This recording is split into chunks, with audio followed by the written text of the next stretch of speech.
Hello and welcome to the Child Psych Podcast. I'm Tania Johnson, registered psychologist, registered play therapist, co-founder of the Institute of Child Psychology, and mama to two beautiful girls.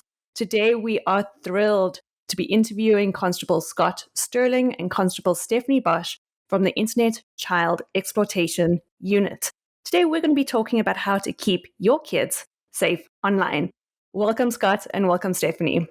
Morning. Good morning. Thank you. Quick introduction is a little bit longer, and then we'll jump right in. So Constable Scott Sterling is a member of the RCMP and has been for nearly 20 years, serving both in rural and municipal detachments in Alberta.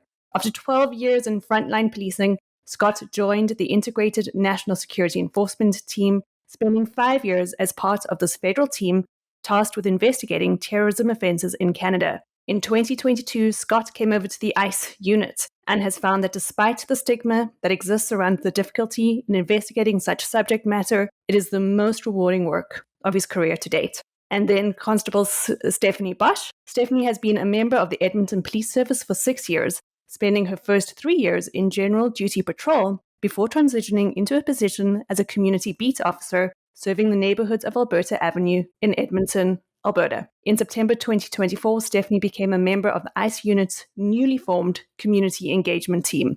In her new role, Stephanie's goal is to decrease victimization through education and awareness with community and law enforcement partners. Amazing. We're so thrilled to have you guys with us today. No, we're so happy to be here, Tania. Thanks for having us. Yeah, we've done a little bit of work before, and we're just honestly so blown away by your work that we just want as many people out there to have your message as possible. Yeah, for sure. Yeah. So for everybody listening in who's not sure, can you guys tell us a little bit about the ICE unit and then what exactly you guys do in it? Right. So as you introduced us, Scott works for the RCMP and I'm a member of the Edmonton Police Service. We work together in the Northern Alberta in an Internet Child Exploitation Unit. So it's part of, we work underneath the umbrella of ALERT, which is the Alberta Law Enforcement Response Teams, which basically is a fancy way of saying, the government of Alberta will fund ALERT and allow Scott and I to work together as a joint force police operation, investigating crimes online. So for the ICE unit specifically, the mandate of the unit is to investigate crimes where the internet is used for child offenses. Now, primarily, that is child pornography offenses that we're investigating. So crimes where the internet is used to transmit, upload, or trade child pornography material. We also primarily, the second half of most of what we do is child luring, sextortion files, which we're certainly seeing on the rise in our office. We do have some other ones, so voyeurism, making sexually explicit material available to a child is part of the ICE unit mandate. But as a whole, our primary roles are investigating child pornography offenses and sextortion. And is this full-time for both of you? Yeah, this is our full-time job. So specifically for me, my job role is with the community engagement team, just connecting with law enforcement partnerships, going out into communities and connecting with educators, parents, like kids even. And then Scott's role is a bit different than mine. I serve as an investigator within the unit. So being assigned the actual investigations themselves and conducting those, hopefully to successful results. Okay, beautiful. Okay, so before we really jump in, I think we probably need some clarification because there's a few different terms out there. So we've got our child sexual abuse material, child pornography, child luring, and sextortion. So maybe we could get clear on what those are exactly before we really dive into how to help our kids. Yeah, so lots of words in there. So in Canada, the definition in the criminal code is child pornography. Now, there has been a switch globally to change that wording to child sexual abuse material. In Canada, the legislation has gone through, and as of October of this year, it will be child sexual abuse and exploitation material, so CSAM. And the push for that really is just, honestly, we have to take a victim-centered approach when we're considering talking about this content because of the impact that it has on victims, right? If we're calling it child pornography, it discounts the abuse that's happening in these images and in instances of sextortion, right? So by calling it what it is, we're taking that victim-centered approach and doing justice to what's actually happening. Makes complete sense. Okay, so child luring. Let's look at child luring first. The difference between sextortion and child luring, what is it? What do parents need to know about it? So sextortion, I can tell you. So sextortion really, it's just extortion with that sexual component. So at a base, really what it is, it's where someone online has obtained an image from a child, a nude image of a child or a video of a child, and they're using that and they're extorting or they're blackmailing the child for more images or money. So typically what that looks like is they have the image or the video and they're telling the kid, unless you comply with these demands, which could be demands for money, demands for more videos or more pictures, I will do one of the following things. Sometimes the biggest one that we see is I will leak that nude image. I will send it out to your friends, your family, your teachers, and consider the impact on a child if that's the threat, right? When kids, we talk about their perception with their peers. I mean, that is first and foremost the most important thing to them. What I've learned in this job, and I've said it before, is that kids will fear their social death more than their actual physical death in these instances because of that perception. So the impact is very significant in terms of sextortion and how it plays out. Luring is essentially the precursor that would take place prior to an extortive behavior. So the crime of luring does appear in the criminal code, and it takes place when someone is communicating with someone underage with the intent of creating or having them send these materials. So if a predator is online, the act of them engaging with the youth online and saying, I would like you to send me these things, and if the purpose of that communication is to obtain nude imagery of them, that is the crime type. Where they sort of divest themselves a little bit is sextortion. We find is nowadays it's anybody. We don't like lumping it in with cyberbullying per se, because I don't think it gives it the proper attention it deserves, and people may get the wrong idea. Luring is essentially a part of the predator behavior, though, whereas extortion we're seeing take place at all levels. Friends at school, teammates on hockey teams or sporting teams, they can engage in that behavior because it is this odd adjunct to bullying behavior, but it is certainly a bit beyond what we would consider normal bullying, in that it is certainly, it has criminality associated with it. So, Scott, I think that answers my next question. Is I think for so many parents, the immediate question is, but how would somebody get hold of my child's nude image? And what I'm hearing is that it could be anywhere at any time. Well, and part of and I certainly appreciate, Tania, that you've been very involved with us. You've seen the presentation that we give. And part of that is, unfortunately, some uncomfortable truths that parents may have to confront, that we live in the future now. Mm-hmm. This is a different time than when we grew up. And it is a strange thing, but it is a true thing, that children interact with nude imagery and have experience with nude imagery of themselves that we didn't possibly have the opportunity to. So it very well may be that a child is engaged in creating this material of themselves because it is a part of the social landscape that currently exists. We understand that that's a wild statement to say, but again, just because it's wild does not mean that it isn't true. So they could have created the material themselves. If someone is threatening them or trying to coerce them into creating the material, that's more of the luring, extortive behavior. And then eventually we get to see even some of the AI concerns that people have nowadays, where AI does exist and it is possible to generate imagery of real people. Having said that, people have been cutting faces out of photos and putting them into magazines and pictures since the beginning. This is just the newest form of that. So that's why we try to push this messaging of, look, this is real, it's out there, and how are we going to deal with it both as the police, as educators, as parents, as a society as a whole? Stephanie, what I love about your and Scott's message is that it really does change. Like when I was growing up, it was definitely the stranger danger message, 100%. But really everything that you guys are saying to parents is we need to be more aware that message no longer holds. Mm-hmm. And I think, some of it does transfer online, and kids really are tuned in to when the manipulation is starting to happen. And we have to consider that not every single person on the internet is trying to hurt your kid or your children. Like the reality, like Scott was saying, is like kids are finding friends online. They're finding communities. And when you think about a place like Alberta, which is a province in Canada, and, there's a lot of really remote rural areas and communities, you wonder about the kiddo who's grown up with the same 15, 20 kids from, the time they were 3, 4 years old, and now they're teenagers, and they don't fit in necessarily. They don't have their group or their peers that they can connect to for a number of different reasons, be it their sexual identity or their gender identity. There's all these different factors, right?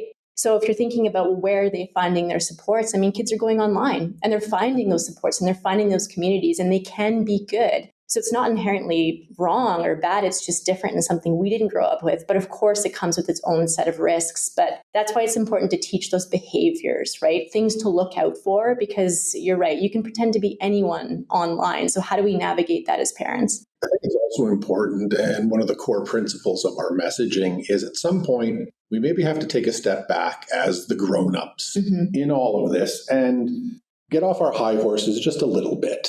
There are plenty of behaviors that as police, as parents, as teachers, we don't want people to engage in, but they do.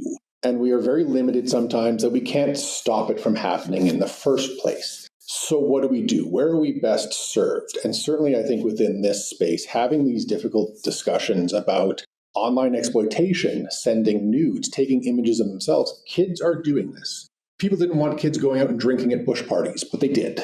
There's all kinds of behaviors that we know are illegal. We frown upon them, but yet as a society, there's also a level of acceptance where as some sort of rite of passage, it's kind of been agreed that this is behavior that can take place. So what do we do about that? Well, I think we have to take this stance of let's get over ourselves and at least just talk about it, not from the viewpoint that they are wholesale wrong, but from safety. What can we do to make sure that if they choose to engage in this behavior, despite our best efforts of not wanting them to, that they do so in a safe manner? And more importantly than anything, if something goes wrong, they can come to you for help. And you've created this relationship where they're able to speak with you about these things. It's huge. I'm really hearing from you guys that the message to our kids is it's safe to come to me. We need to be having open conversations about sending nudes, because I think the reality is that more and more kids are doing it. So if we kind of push it away and say, don't tell us about that, don't do it, we're creating a distance that isn't safe with our kids. And we know that these conversations are hard. Like having a conversation with your child about sex, like they don't want to do it. It's awkward for you to do it, but it's the first thing.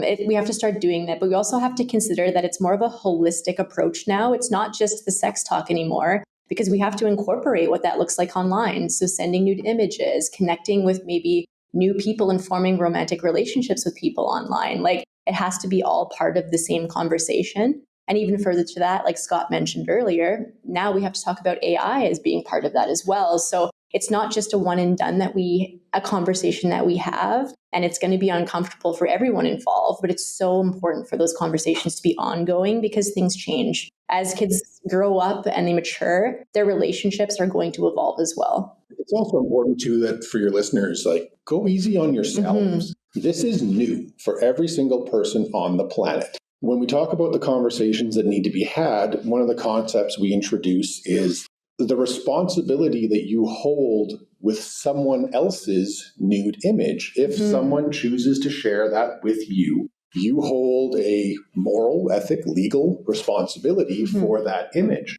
That's insane as parents, because that's not something that we were taught. It didn't exist. So it's okay to give yourselves a bit of credit and say, look, this is out of my depth. This is wild. I'm not really sure what to do. That's okay, because it is that new, and we're introducing concepts that there weren't even precedent for before. How do you speak to your child about their responsibility with someone else's nude image? Do the best you can, really, but as long as you're having the talk, that's the important part. And I certainly agree with Steph with the holistic approach. Historically, the police have instructed in an abstinence-based model. Bad, never. Don't do the thing.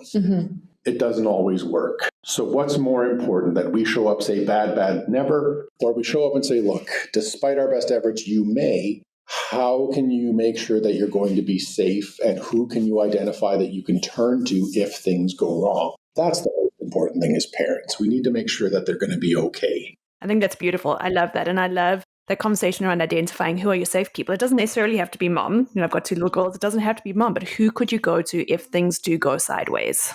Yeah, no, absolutely. And I think that we just haven't talked about it as a society. And it's almost like we're in this weird time where people just want permission to talk about it because it's been this taboo thing. So we see that when we're in schools, when we have these engagements, we see a lot of parents nodding their heads or really agreeing with the things that we're saying about having the conversations. So yeah, it's definitely something that it's not new.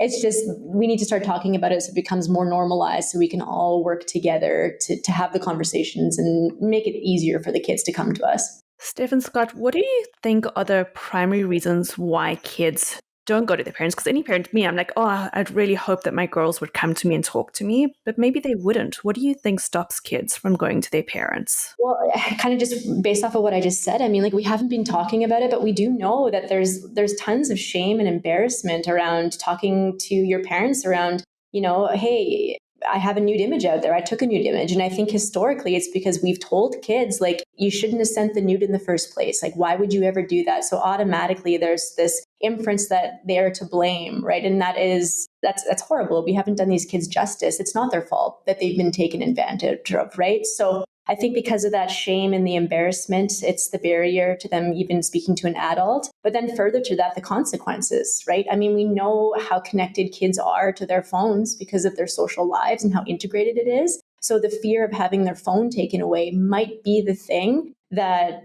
creates a barrier for them not reporting. So they would much rather, settle with taking the abuse and having that torment than having their phone taken away because their snap streak matters that much more to them, So this is just a number of reasons why we know kids don't report. And even anecdotally in some of the investigations that I've done and the complainants that have said, I thought my parents would be mad. I didn't want them to, think less of me. And it's just because we're not having the conversation. So we're huge proponents of this is preventable. Sextortion, luring, it's all preventable. And it could be just as simple as ongoing conversation so that they know, like, hey, this is a hard thing, but if it happens, we will support you. It is not your fault. It's big. It's big. And, I think for so many parents, it feels like the phone is the harm. So my child was harmed through their phone. Let me take away the thing that was harming them. But you're also taking away their lifeline, as you guys just said.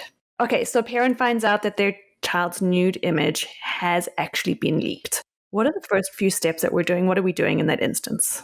First and foremost, don't panic. No situation has ever been made better by the introduction of panic, because that's going to dictate a lot of what happens next. Kids are not stupid. They can read us very, very well. And if you go into full meltdown mode because you found out this information, you trigger that thing that we just talked about, where they're immediately going to see that you're having this emotional reaction to something. Am I part of the problem? Did I do something wrong? So stay calm. That's your obligation as the parent in this. And your sole focus at that point becomes to support your child. Now, in receiving a disclosure, there could be a couple of different ways that this goes. Based on the example, I'm going to assume that it was the non-consensual leaking of their image. That can go two ways then. So is this an image that they had provided consensually to someone, and then that person has now sent it on? Or is this an extortion example where someone was forcing them to create these images and they have sent it out through that mechanism? It may seem like a small detail, but it is important. Regardless, don't panic.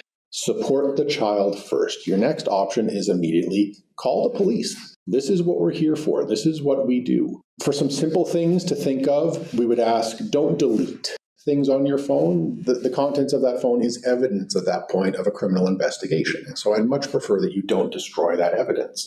There are certain things you can do, such as blocking offending accounts. So if they are being extorted by someone, you can certainly have the child take agency of themselves. And if them hitting the block button and making it so that that contact ends, if that's a powerful moment for them, certainly we agree with that. You can do that, but just don't delete. Call the police. We can certainly help you. That's really your best first bet. The investigation and the police procedures, we will deal with that angle. What I would ask parents more than anything is just realize the importance of your reaction to this in being able to provide the support. If it's the other example, so let's say they've provided a nude image consensually to someone and that has now gone like wildfire through the school, the response is the same. Your job is to support them. We will conduct the investigation differently. There'll be some different things and the outcomes may vary, but just be there for the kid. That's what we need. We have resource documents that certainly we can provide as well if you want to include them as part of this, where there's tremendous resources online from child forensic interviewers who are much better qualified than us to say, here's how you best receive information. As the police, I would prefer that you just don't ask. Support. We have interviewers who will speak to the child. We will get the information that we need. Your job at that point is not to question, to investigate, to try and dig this out in the open. Your job is just to support. That's what I need you to do. Beautiful. Steph, is there anything you would add to that? I think Scott covered it beautifully, but anything you would add? Yeah, no, I mean, we get the question all the time too about the schools. I think depending on the situation, it would be appropriate to let the school know because they might take action on their end as well. But certainly, like, first and foremost, support the child because they may or may not want you to do something about it. And that's another complicating factor that you have to consider in terms of weighing their safety over everything. And I love that note too about don't delete, because I think so many parents automatically want to just erase things. I want to shift angles slightly here and ask about kind of online luring through games or platforms. Could you talk to us about how that sometimes works? Yeah, I mean, what we know about it is kids are spending time online. So it's realistic to think that offenders are going to go to where the kids are, right? They have access to children there. So what that kind of looks like is, I mean, it's that grooming, luring process where they're building rapport through open platforms. And it really doesn't matter what the site is because it could happen anywhere. But as an example, something like Roblox, there's open game chats there. So just having conversation with kids and then asking them to go to a secondary app, like a closed application like Snapchat or Instagram. Those are kind of like the steps that are taken online because then they can kind of isolate that child. They can control the conversation.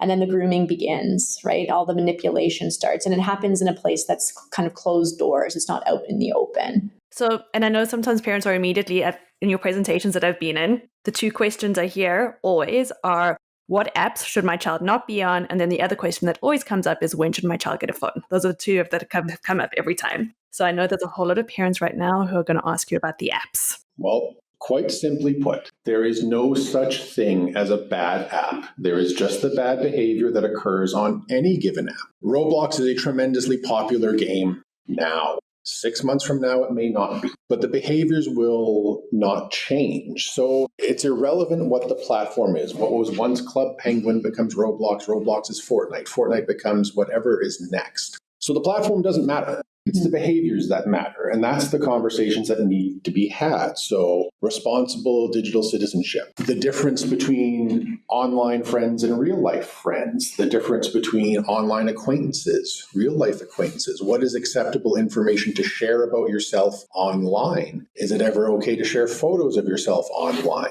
We do have to balance and make sure that we don't fearmonger at the same time, because as Steph said, kids have a lot of evidence to the contrary. The world is not full of pedophiles online all the time and predators trying to get them. They are meeting kids online. They are having meaningful interactions. They're forming friendships online. So the conversation can't be, which playground are you at? The conversation needs to be, how do we behave at a playground? Mm-hmm. And if someone does something at that playground that makes you uncomfortable, makes you unsure, makes you scared, what is your response to that? Because the playground will always change. It'll never be the same. We can then delineate into texting apps, what is acceptable use for communication apps, so your Snapchats, your WhatsApps, your messengers, what are okay communications to have there? And the parallels are the same as in real life. How do you conduct yourself if you're visiting grandma's house? What's okay to say? How do you behave? It all translates from the real world to the digital world, but you can't speak specifically about a particular app. We need to talk about the behaviors. So then we segue into the question of, okay, well, when do I, let my kid onto these platforms, and what do we do about it? First and foremost, I'll steal Steph's line. It's never too early and never too late to have the conversations about this. But we have no answer for you about what age should you do this. I don't know. Certainly, given who I'm speaking to with the Institute of Child Psychology, are there long-term studies on this yet? I don't think there are, because long-term hasn't happened. We're still very, very much in the beginnings of this. The anecdote that I use is very, very simple, though, for this. And your listeners and watchers can ask themselves, who among you have put your kids into swimming lessons?